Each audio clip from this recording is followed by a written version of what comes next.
जय श्री राम। आज का वीडियो स्टार्ट करते हैं सिंपल इक्वेशन से। क्लास 7 का ये चौथा चैप्टर है सिंपल इक्वेशन। इक्वेशन को हिंदी में क्या कहते हैं? समीकरण। तो चलो समझते हैं पहले तो इक्वेशन होता क्या है। इक्वेशन देखो समझते हैं पहले कि होता क्या है।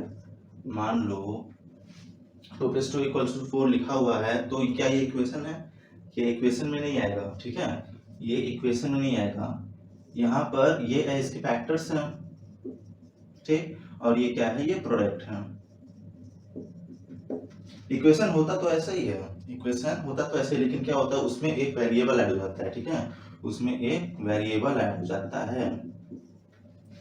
एक वेरिएबल वेरिएबल यानी चर, ठीक। हिंदी में क्या कहते हैं इसको? इसको हिंदी में कहते हैं चर। एक वेरिएबल ऐड हो जाता है। अगर ये वेरिएबल ऐड हो गया, देखो अब ये इक्वेशन बन गया। अब ये इक्वेशन बन गया। ये क्या था? ये इक्वेशन नहीं है। इक्वेशन में क्या होता है? एक इक्वल का साइन होता है, राइट हैंड साइड एक आरएचएस की तरफ कोई नंबर होगा, एलएचएस की तरफ भी कोई नंबर होगा, और क्या होगा? एक वेरिएबल कंपलसरी होगा। ज्यादा से ज्यादा कितना भी हो सकता है, लेकिन कम से कम एक तो होना ही चाहिए, तभी वो वेरिएबल मतलब ये इक्वेशन होगा, ठीक है। वेरिएबल को लेकर अब देखो वेरिएबल होता क्या है। वेरिएबल में सपोज करो कि तुम ए बी सी या एक्स वाई जेड जो भी ले सकते हो, A B C D E F G करते हो, पूरा एकदम आखिर तक ले सकते हो। लेकिन वेरिएबल एक्चुअल में क्या होता है? वेरिएबल मतलब कि एक ऐसा नंबर ना, एक ऐसा नंबर जिसके लिए तुम फिक्स नहीं हो। जैसे तुम्हारे पॉकेट में 500 का नोट है और कुछ चेंज है, माना 10-20 रुपए या 30 रुपए, जो भी चेंज है, तुमको कंफर्म नहीं है कि कितना तुम्हारे पास चेंज है। लेकिन ये है कि हाँ चेंज है। 500 का नोट तो वो कंफर्म है, 500 का नोट कंफर्म है, लेकिन चेंज है। कितना है उसका वैल्यू हमको नहीं पता है। उसका वैल्यू हमको नहीं पता है। वैल्यू देखो तब उसको हम क्या करते हैं? उसको ए बी सी या एक्स वाई जेड या P Q R L M N जो भी कहो उसको लिख सकते हो। यानी कि जो मेरे पास थोड़ी सी वैल्यू थी वो ये चेंज में, मुझे उसकी वैल्यू नहीं पता है, लेकिन क्या कर दिया? उसको डिनोट कर दिया वेरिएबल से, ठीक है। वेरिएबल इसलिए लगाया जाता है इक्वेशन में। ये जो 2x + 2 = 4 लिखा हुआ है, तो इसमें कांस्टेंट नंबर, कांस्टेंट यानी कि अचर 4 है। जैसे कि मान लो तुम्हारे जेब में 500 का नोट था, तो वो अचर हो गया, कांस्टेंट। तुमको याद है कि हाँ 500 का नोट कंफर्म है, उसके लिए कोई भेदभाव नहीं है कि हाँ मेरे पास कितना था, चलो जाने दो, छोड़ो, ऐसे कुछ नहीं। कंफर्म बोले तो कंफर्म, 500 का नोट मेरे पास था, उसको क्या बोलेंगे? उसको कांस्टेंट बोलेंगे, अचर। लेकिन कुछ चेंज पैसा था, उसको क्या बोलेंगे? उसको वेरिएबल बोलेंगे, ठीक है। उसको वेरिएबल बोलेंगे। उसको किसी भी अल्फाबेट से डिनोट कर देते हैं कि ठीक है एक्स, माना मेरे पास एक्स है या जेड या फिर कोई अदर वैल्यू का मेरे पास चेंज है, तो उसका वैल्यू क्या है? फिक्स नहीं है, उसका वैल्यू हमको निकालना पड़ता है, ठीक है। तो चलो देखो, दो हुआ वेरिएबल कि जैसे मान लो लिखा हुआ है कि 2x + 2 = 4, तो ये इक्वेशन है, ये इक्वेशन है। अब 2x 2 प्लस देखो 2x + 2 = 4 इक्वेशन है। अब इसको क्या, इसको सॉल्व करना पड़ता है, ठीक है। इसको सॉल्व करने मतलब ही इक्वेशन का हल निकालना होता है, ठीक। इक्वेशन सॉल्व करने मतलब ये वेरिएबल पे डिपेंड करता है। वेरिएबल का जो भी आंसर आएगा तो हम कहते हैं कि हम इक्वेशन को सॉल्व कर रहे हैं, ठीक। इसलिए x को निकालेंगे तो हमको x की वैल्यू जो भी निकलेगी हम कहेंगे कि ये हमारे इक्वेशन का ये आंसर मिला, ठीक है। अब देखो होता कैसे है सॉल्व। इसके लिए कुछ नियम है। जैसे यहां पर +2 दिखाई दे रहा है, +2। जब +2 राइट की तरफ जाएगा, यानी कि आरएचएस में जाएगा, राइट हैंड साइड, इसका फुल फॉर्म है राइट हैंड साइड। जब प्लस साइन +2 जब आरएचएस में जाएगा तो वो क्या हो जाएगा? वो हो जाएगा -2, ठीक है। जब प्लस में है तो जब राइट में जाएगा तो क्या होगा? वो माइनस हो जाएगा। और अगर माइनस में है तो वो अगर एलएचएस की तरफ गया तो क्या हो गया? वो प्लस में आ गया, ठीक। वो प्लस में आ गया। ऐसे लिखो चाहे ऐसे, ठीक है।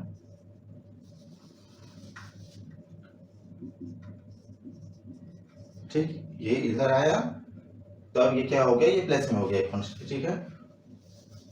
ऐसे ही अगर यहाँ पर 2x × 2 होगा 4, अब ये मल्टीप्लाई में है, ये मल्टीप्लाई में है। अब ये क्या करेगा? जब राइट हैंड साइड में यहाँ जाएगा तो ये क्या हो जाएगा? ये डिवाइड में हो जाएगा। ये डिवाइड में हो जाएगा, किसके? जो भी नंबर होगा उसके क्या होगा? डिवाइड में हो जाएगा। अब यह डिवाइड में है, एलएचएस में जब जाएगा तो क्या होगा? ये डिवाइड में है तो क्या होगा? यहाँ मल्टीप्लाई में हो जाएगा, ठीक है। इसको right hand side left hand side कोई भी नंबर को हम भेजते हैं तो क्या होता है उसका ये अरिथमेटिक ऑपरेशन, ये साइंस चेंज हो जाते हैं इसके, इसे साइंस इसके चेंज हो जाते हैं, जिसकी वजह से हम इक्वेशन को सॉल्व कर पाते हैं। ठीक है, जब हम छोटे थे तो हम क्या, जब मैं छोटा था तो स्कूल में सर पढ़ाते थे कि आरएचएस की तरफ लेके गए, एलएचएस की तरफ लेके गए तो इसका माइनस किए मल्टीप्लाई किए। उस समय समझ में आता नहीं था, उनका जो मंत्र बोलते थे ना, मंत्र उच्चारण करते थे, मंत्र समझ में नहीं आता था। हालांकि बोलते वो यही थे कि आरएचएस में लेके गए तो प्लस का माइनस हो गया, माइनस का प्लस हो गया, या मल्टीप्लिकेशन का डिवीजन हो गया, बोलते वही थे। लेकिन उस समय क्या है ना कि वो मंत्र का जो उच्चारण करते थे वो समझ में आता नहीं था, इसलिए उस समय तो खैर नहीं, लेकिन अब तो खैर क्लियर है और हो सके आपको भी क्लियर हो। हम ऐसे ही right hand side left hand side लेकर जाते हैं जब नंबर्स को, तो क्या होता है उसका साइन चेंज होता है, जिसकी वजह से हम उसको सॉल्व कर पाते हैं। ठीक है, नहीं तो अगर नहीं सॉल्व कर पाते तो इसको क्या है तरीका है, इसको कोई तरीका है सॉल्व करने का, इसको कोई तरीका नहीं सॉल्व करने का। अब माना इसको मिटा दें, x की वैल्यू कब निकलेगी, जब हम इस इक्वेशन को सॉल्व करेंगे, यानी कि 2x इक्वल टू 4 माइनस 2। ठीक, यहाँ प्लस 2 में है, राइट हैंड साइड गया माइनस में हो गया, फिर 2x इक्वल टू 4 में से 2 गया 2, 2x यहाँ मल्टीप्लाई में है। एक वेरिएबल और एक कांस्टेंट के बीच में अगर कोई साइन नहीं है, एक वेरिएबल एक कांस्टेंट के बीच में अगर कोई साइन नहीं है तो क्या मान लेंगे, उसको मल्टीप्लाई में मान लेंगे। ठीक है, क्यों मल्टीप्लाई में है, मल्टीप्लाई में है तो अगर ये आरएचएस की तरफ गया, राइट हैंड साइड गया, तो क्या होगा, वो डिवीजन में आ जाएगा, वो डिवीजन में आ जाएगा, यानी कि ठीक समझ में आया, ये यहाँ गया तो ये डिवीजन में आ गया। अब 2 से 2 को भाग किया, कितना गया 1, x की वैल्यू कितनी निकल आई, इसकी वैल्यू निकल आई 1। ठीक है, समझ में आया इक्वेशन कैसे सॉल्व करते हैं। आरएचएस से एलएचएस में लेकर गए, साइन उसका चेंज होता है, प्लस का माइनस होगा, माइनस का प्लस होगा, मल्टीप्लिकेशन का डिवीजन होगा, डिवीजन का मल्टीप्लिकेशन होगा, ऐसे ही सॉल्व करते हैं, इक्वेशन का वैल्यू हमारा निकल आता है। अब देखो एक सवाल, एक छोटा सा सवाल है कि एक पिता है, एक पिता है, ठीक है, जिसकी अपने पुत्र से आयु, उसकी अपने पुत्र से आयु 9 गुना है। ठीक है, अपने पुत्र से कितनी है, 9 गुना है उसकी आयु, और एक उसकी माता है। ठीक है, माता है, उसकी अपने पुत्र से आयु कितनी है, पुत्र से आयु 8 गुना है। ठीक है, यानी कि एक बच्चा है जिसकी अपने पिता से उम्र देखो 9 गुना छोटी है, इससे 8 गुना छोटी, मतलब कि 9 गुना बड़ा है उसका पापा और उसकी माता जी 8 गुना बड़ी है। ठीक, तो हमको क्या है यहाँ पे हमको पुत्र की वैल्यू फाइंड करना है। यहाँ पुत्र की आयु वैल्यू मतलब क्या, वैल्यू कहो, यहाँ पुत्र की आयु क्या है।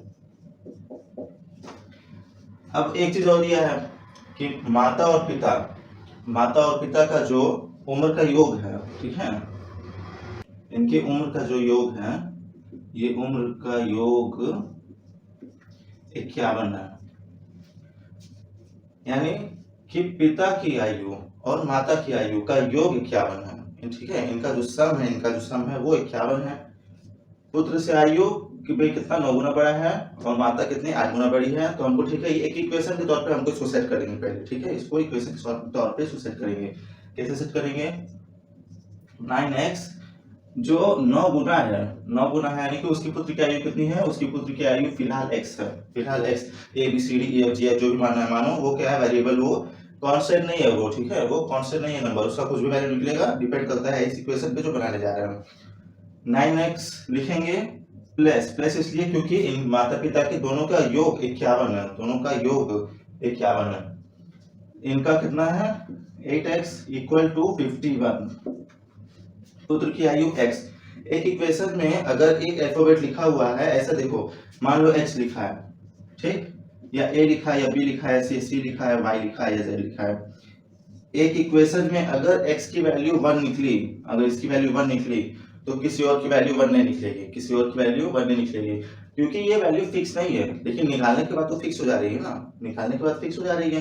जैसे चेंज है, तुम्हारे पॉकेट में कुछ चेंज है नहीं पता है, लेकिन जब उसको निकाल के गिने तब पता चल गया कि हाँ मेरे पास 20 रुपए या 25 रुपए था, फिक्स वैल्यू हो गया वो।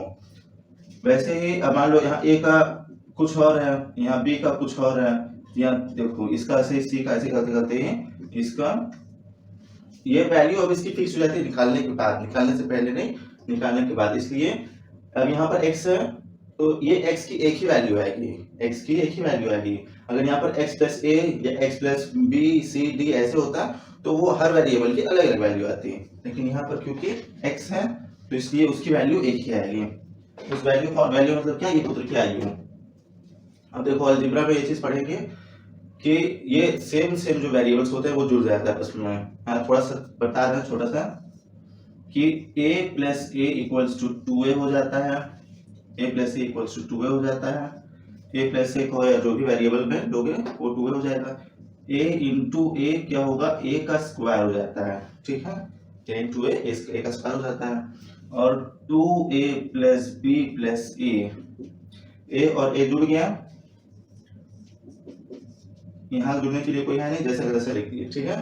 2 है और ये एक जुड़ के 3 हो गया और ये b जैसे कैसे कर दिए, ठीक है। ये चीज याद रखने वाली है, और अलजेब्रा में पढ़ेंगे थोड़ा और बारीकी से, लेकिन यहाँ पर अभी काम चला बच्चा काफी है।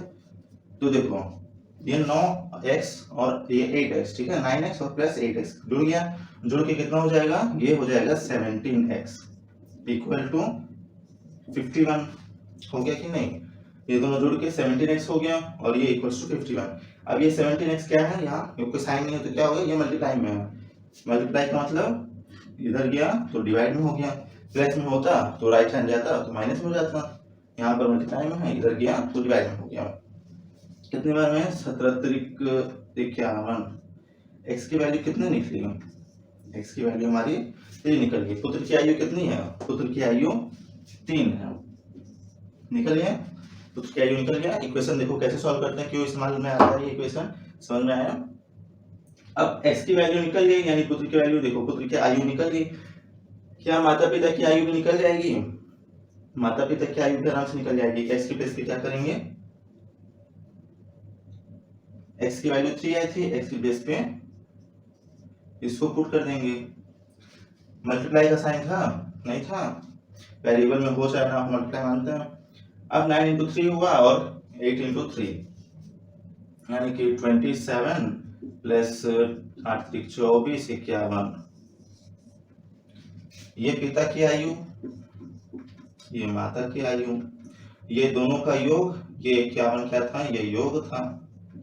और पुत्र की आयु कितनी निकली थी, पुत्र की आयु 3 साल निकली थी, ठीक है। पता चल गया, x की वैल्यू निकालने पे इक्वेशन सॉल्व हो गया, सबकी आयु पता चल गई। वैसे क्या था, उसका इतना उड़ा सारा दिया हुआ था, ऐसे सॉल्व करते, ठीक है। चलो समझ में आया कैसे चल रहा था। खैर देखो इसकी 27 साल उम्र है, 3 साल का इसका बेटा हो गया। हमारे एक सूरज भैया हैं, उनका तो खैर 25 पार हो गया, अभी गर्लफ्रेंड का ही कोई ठिकाना नहीं है, क्या पता देखो। खैर चलो ये समझ में आया।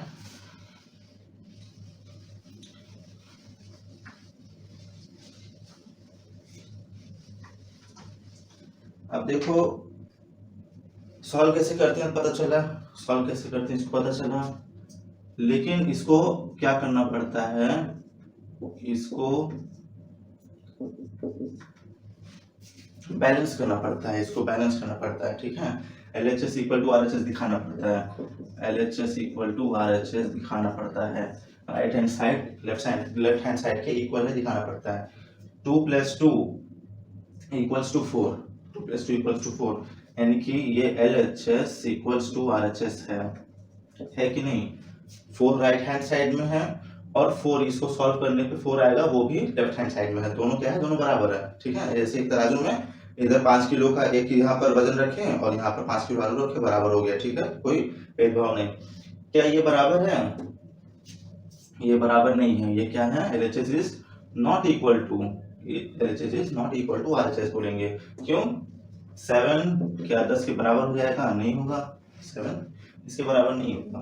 क्या पढ़ेंगे, LHS is not equal to RHS, और इसको क्या पढ़ेंगे, LHS is equal to RHS। इसे सॉल्व करना पड़ता है, दिखाना पड़ता है।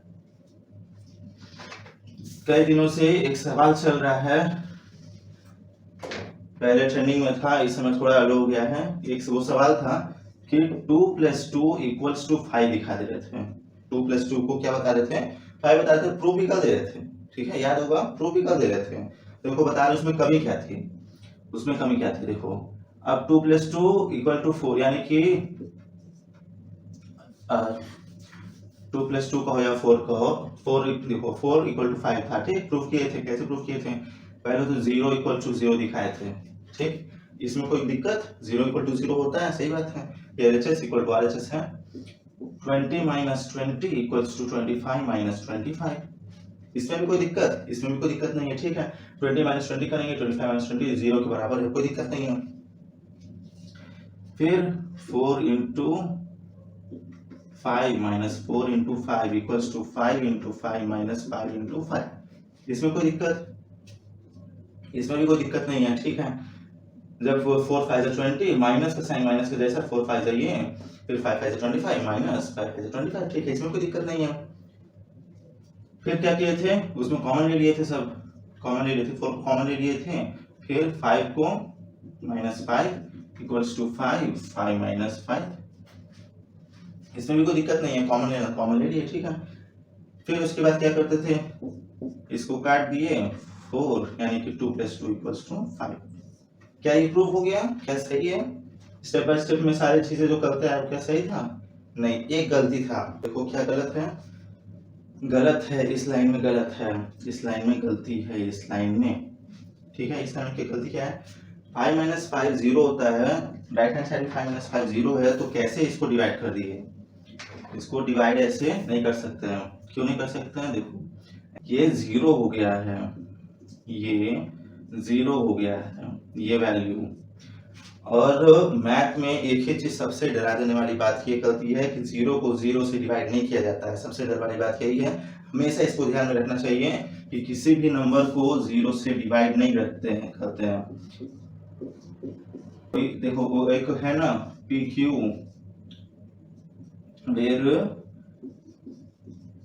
where Q is not equal to 0, ये रेशनल में है।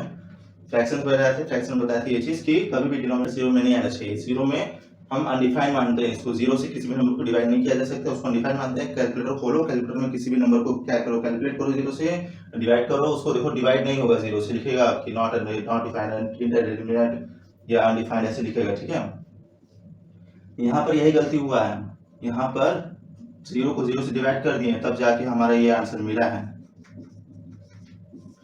0 से 0 को इसलिए डिवाइड नहीं किया जाता है, यहाँ पर यही गलती है कि यहाँ पर 0 से 0 को डिवाइड किया गया है। जब भी हम 0 से 0 को डिवाइड करते हैं तो हमको ऐसे उटपटांग नंबर मिलते हैं। क्या होता है? मैथ का सारा रूल बेकार हो जाता है, मैथ के ये सारे रूल्स बेकार हो जाते हैं, कोई भी एक दूसरे को फॉलो नहीं करते हैं, इसलिए हम 0 को डिवाइड ही नहीं करते हैं, ठीक है, इसीलिए उससे दूर रहते हैं। यहाँ पर समझ में आया कि यहाँ पर क्या गलती हो रही थी? एक ही जैसे नंबर को ऐड कर, डिवाइड तो डिवाइड कर सकते हैं, लेकिन 0 के केस में नहीं। डिवाइड भी कर सकते हैं, लेकिन 0 के केस में नहीं। यहाँ पर 0 को ही डिवाइड कर दिया, इसलिए यहाँ पर आंसर गलत आ गया है। 4 = 2 तो 3 देखो 5 बता दिया है, जो कि गलत चीज है, ठीक है।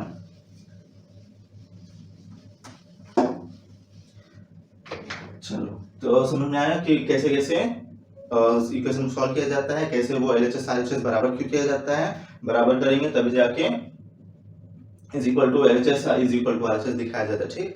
चलो, अगले वाले वीडियो में कुछ एक्सरसाइज है 4.3 का 4.4 का, उसको सॉल्व करते हैं। चलो, आज के लिए वीडियो ये खत्म।